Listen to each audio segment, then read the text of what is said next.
Bien, continuamos aquí en Velocidad y Política, en la radio de la UBA. Vamos a hablar de un personaje realmente interesante de la ciencia política. Se trata de Nicolás Maquiavelo. Algunos dicen el fundador de la ciencia política. Vamos a preguntarle a Nelson Cardoso, que es politólogo, es docente e investigador de la UBA. Y no voy a decir biógrafo de Maquiavelo. No, no soy maquiavelista. ¿Es así, Nelson? ¿Cómo te va? Muy bien, gracias por la invitación. Sí, en realidad muchos dicen que Maquiavelo inaugura la ciencia política, es el padre fundador de la ciencia política, pero lo cierto es que él justamente es quien define el objeto de la ciencia política. Lo que hace es justamente separar la política de la ética y la moral, y eso queda muy claro en la obra El Príncipe.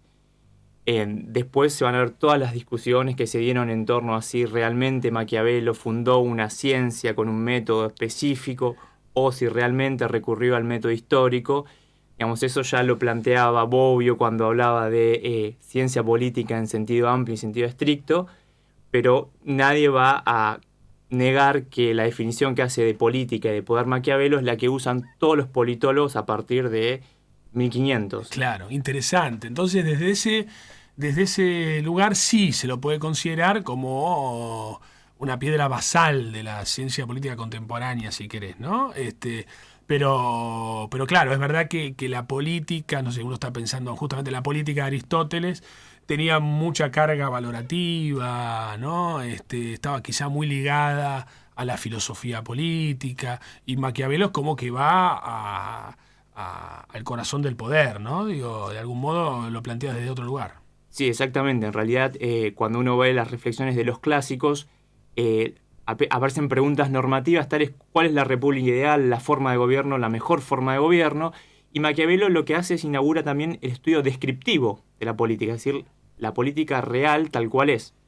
Entonces, y sobre todo, otra cuestión que va a inaugurar es que define cuál es el ámbito de lo público y dónde pasan las políticas y la política, que es el Estado-nación moderno.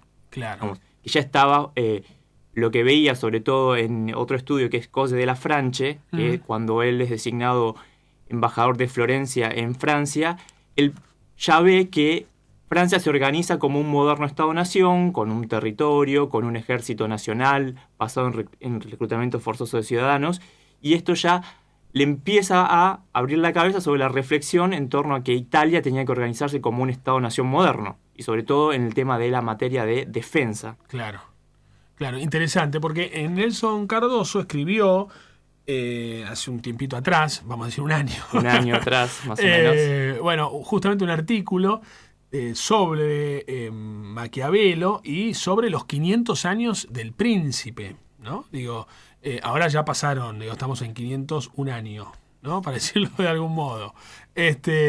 Pero, claro, la obra se edita después, ¿no? Digo, en realidad no se edita, sino que se presenta después de su muerte. Exactamente, él cuando está recluido, está fuera del servicio civil, escribe esta obra en un lapso de 3 meses. Él para de escribir los discursos sobre la primera década de Tito Livio, Sí. y empieza a escribir El Príncipe en 3 meses, y le hace la dedicatoria a Lorenzo de Medici, que Claro. no lo llega a leer, por testimonios que hay de la época dicen que no lo leyó, y él fallece en 1527 y se publica en 1531, o sea que parece ser que no tuvo impacto en la política. Lo que muchos dicen es que lo que trataba de hacer era volver a la política, al servicio civil, que él había sido un importante embajador diplomático, con esta obra. Y bueno, él realmente era una reflexión que era muy, muy básica, era una serie de consejos que no eran muy largos, sino que trataba de ilustrar con los ejemplos antiguos y lo que él dice, los modernos, o sea, lo que estaba pasando en la República de Florencia, vamos, las lecciones prácticas para, sobre todo, conservar y mantener el poder, ¿no? Llegar, acceder y mantener el poder. ¿Cómo clasificarías al libro, ¿no? Digo, el interior, el contenido del libro. ¿Qué es lo que plantea Maquiavelo en sus distintos capítulos? En líneas generales, no vamos a hacer una suerte de síntesis. Bueno, dentro de los 26... Vos recién lo dijiste, ¿no? Llegar, conservar, claro, el define, poder. sobre todo, bueno, lo que plantea es la idea de que para fundar un Estado, un nuevo Estado, tiene que haber un liderazgo fuerte encarnado en el príncipe, ¿no? y ahí aparece todo el debate en torno de la visión más republicana que aparece planteada en los discursos sobre la primera década de Tito Livio, versus una visión más monárquica, más autoritaria, que se ve plasmada en El Príncipe. Lo que muchos analizan, muchos maquiavelistas como Skinner y Walling, lo que van a decir es que justamente en El Príncipe lo que pondera es el liderazgo encarnado de una persona. Y entonces ahí dice, bueno, justamente lo que se necesita para formar un Estado-nación moderno es arrebatar el poder y sobre todo eliminar del territorio italiano a las potencias extranjeras. Sí. ¿No? Y aparece otro elemento muy fuerte que es el monopolio de la violencia. De la violencia, planteado, ¿no?, en términos weberianos. Claro. Básicamente, y frente a lo que se veía en las guerras que tenía Florencia y todas las repúblicas mercantiles de Italia que recurrían permanentemente a tropas mercenarias, o sea, soldados pagos y tropas auxiliares de otras potencias, bueno, lo que dice es que se tenían que basar en reclutamiento forzoso de ciudadanos, claro, como los modernos ejércitos nacionales. Y otra cuestión que se ve muy claro es esta idea de que la política en realidad tiene estos dos elementos de lo que él dice, la virtud, es decir, la habilidad del príncipe para ver, tener una visión de los problemas que acontecen como un diagnóstico, y además esta idea de que hay elementos que son imponderables, que es lo que él va a decir la fortuna, y que es un juego dialéctico, dice. Él siempre va a comparar esta gran metáfora que dice, bueno, en realidad la fortuna es como un río que cuando hay crecidas viene con todo su ímpetu, con toda su fuerza, pero dice, nada impide que los hombres virtuosos construyan diques para cuando hay tempestades, cuando hay tormentas, inundaciones... Anticiparse, ¿no? Anticiparse. A los problemas.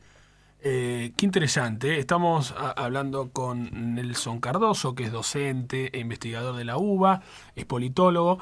Yo recuerdo algo que me quedó grabado, era más joven, y tenía que ver con algo que pasó en la provincia de Catamarca. ¿Te acordás el caso? Vos eras seguramente mucho más chico, el caso María Soledad. Sí, sí. Maquiavelo, justamente, cuando habla en una etapa de la transición, o pretende de algún modo describir cómo es la transición en esquemas de gobierno medievales, para decirlo de algún modo, uno tenía que ver con este tipo de crisis, ¿no? Que el príncipe jamás debía meterse con las mujeres de la plebe, si querés, creo que lo decía en esos términos. Y la verdad que me llamó la atención el nivel de paralelismo que había ya en la Argentina moderna con la situación que se vivía en Catamarca, que era una provincia feudal, y justamente los hijos del poder se metieron con una chica común, y pasó lo que pasó, una crisis política que termina en un cambio de gobierno.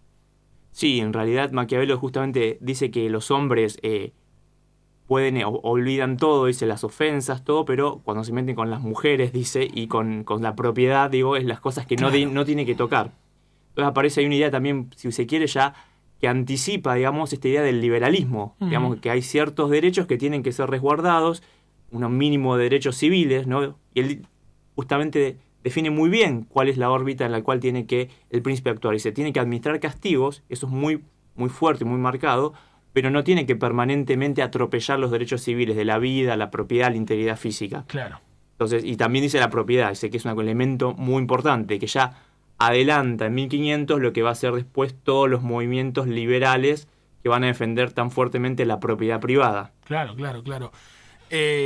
Bueno, décadas después, muchas décadas después, aparece un trabajo fenomenal de Gramsci, ¿no? Que justamente habla del príncipe moderno, y si mal no recuerdo, ubica al partido político hay como una traslación, ¿no? Pasa del príncipe al príncipe moderno al partido político. ¿Dónde está hoy el príncipe? Bueno, es toda una cuestión, digamos. Lo que muchos van a plantear es que esta idea de este gran centro que es el príncipe, el centro político, el centro de la transformación, del liderazgo, la conducción política, hoy día está, podemos decir, más difuso. Muchos van a hablar de las teorías desde la globalización o la gobernanza, en donde hay múltiples actores que coexisten, y otros van a decir que este príncipe está mucho más vigente que nunca. Podemos decir las teorías que van a reivindicar los liderazgos decisionistas, las teorías sobre el populismo que van a ver, digamos, este liderazgo fuerte que encarna los procesos de cambio, que son los líderes populistas, también aparecen como una nueva versión de un nuevo príncipe fundando un nuevo orden, ¿no? yendo contra lo anterior. Así que yo creo que Maquiavelo sigue más vigente que nunca. Digo, pero este centro político ya ha muerto o se está transformando en múltiples centros, y los que reivindican que justamente este centro político o este liderazgo fuerte encarnado en una persona, ¿no? Con cierta habilidad, una virtud, un carisma, una visión más allá, sigue más vigente que nunca. Claro. Nelson, por último, vos como docente, obviamente le recomendás a tus alumnos leer El Príncipe, ¿no? Digo, está más vigente, no sé si más vigente que nunca, pero es un librito chiquitito, de fácil lectura, interesante. Digo, no es el Leviatán, que quizás es un poco más complejo, digo, más extenso. Digo, es una obra que hay que leer. Sí, es una obra básica y sí, lo leo y justamente es interesante cómo los ejemplos que él ilustra y las reglas que él pone sobre la política remiten todo el tiempo a ejemplos cotidianos, digo. Como dice mucha gente, ¿no? Maquiavelo parece que escribió El Príncipe mañana, porque tiene una vigencia, una actualidad que parece que es universal y que pasa el tiempo, pasa los gobiernos, pasan las épocas y condicionantes históricos, pero la universalidad que plantea las reglas de la política parece que son básicas y que no van a modificarse de acá hasta que caiga lo que conocemos como la política o el Estado-nación moderno. Claro. Uno acostumbrado cuando hablamos de teoría política, a las grandes obras, no esas obras que pretenden prácticamente abarcar todo. Maquiavelo con un par de páginas hizo estragos. Hizo estragos y sobre todo la polémica y las interpretaciones, digo, porque ha sido visto como una persona, como dije recién, que anticipa el liberalismo, que es un visionario que va a adelantar las teorías liberales del siglo XVIII, y también los socialistas, los comunistas también lo toman como un camarada, digo, ¿no? Claro. Gramsci también se considera un sucesor de Maquiavelo, digo, entonces da para todo Maquiavelo. Tiene un nivel de universalidad, ¿no? Esas leyes que plantea, tan básicas, que da para todo tipo de interpretaciones. Bien, y estamos hablando de 1470, 80, 90, ¿no? Sí, realmente, o 1500 y pico. 13, Sí, 513. Bien, Nelson Cardoso, docente, investigador de la UBA. Bueno, gracias por estos minutos y seguramente no será la última vez. Vamos a volver a recurrir a vos para hablar quizás de otros, ¿por qué no? De otros grandes intelectuales que tuvo nuestra disciplina. Bueno, gracias a vos, Leandro, por la invitación. Bueno, seguimos en Radio UBA en Velocidad y Política.